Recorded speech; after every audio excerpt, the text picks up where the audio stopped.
का उसका बेटा मीरान था और मीरान नहीं चाहता था कि सिराजुद्दौला जिंदा रहे और उसने उसकी हत्या करवा दी। मीर जाफर के बेटे मीरान ने मोहम्मदी बेग नाम के व्यक्ति को कहा कि जाओ इसे मार दो, क्योंकि कानूनी रूप से उसे नहीं मारा जा सकता था, क्योंकि हर जगह एक कानून चलता है कि कोई भी कितना भी गलती किया है तो किसके लिए मृत्यु दंड होगा, किसके लिए नहीं होगा। तो एक कानून था, नवाबों को शायद नहीं मारा जाता था, कैद किया जा सकता था। तो साइड से उस व्यक्ति को भेजा गया, मोहम्मदी बेग को, और उसके द्वारा उसकी हत्या करवा दी गई जेल में ही। तो इस तरह से सिराजुद्दौला खत्म हो गया। और सिराजुद्दौला को हराने के पक्ष में और उसके पीछे षड्यंत्र करने वाले में उसकी मौसी भी थी, घसीटी बेगम, जिसको शायद मेहरुनिसा भी कहते थे।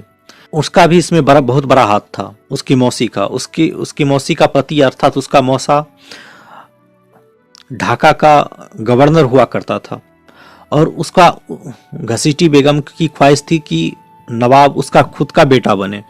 तो इसलिए उसने सिराजुद्दौला के खिलाफ षड्यंत्र किया। इस तरह से हम देखते हैं कि पारिवारिक षड्यंत्र और अपने लोगों के षड्यंत्र के बीच सिराजुद्दौला किस तरह से घिर चुका था और उसका हारना तय था। और घसीटी बेगम को अब लगा कि अब उसका बेटा भी राजा बनना चाहिए या उसे अच्छा पद मिलना चाहिए। तो मीर सिराजुद्दौला की मृत्यु के बाद अंग्रेजों ने मीर जाफर को बंगाल का नवाब बना दिया। लेकिन मीर जाफर का बेटा मीरान अत्यंत चालाक था। उसने सोचा कि घसीटी बेगम हमारे लिए भी खतरा बन सकती है, इसलिए इसे मार दिया जाए। घसीटी बेगम नाव से एक बार कहीं जा रही थी तो मीरान ने अपने लोगों के द्वारा उसके नाव को ही पानी में डुबोकर उसे मार डाला, घसीटी बेगम को, और सारा खतरा टल गया।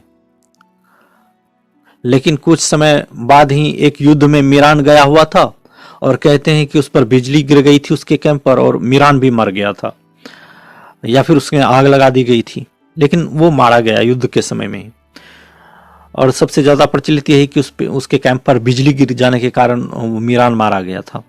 तो धीरे धीरे सब साफ हो गया। अंग्रेजों का रास्ता यूं ही साफ होता चला गया था कि जो भी उस समय भगवान अंग्रेजों के साथ थे, शायद कह सकते हैं, क्योंकि जो भी मजबूत लीडर होता था वो मारा जाता था।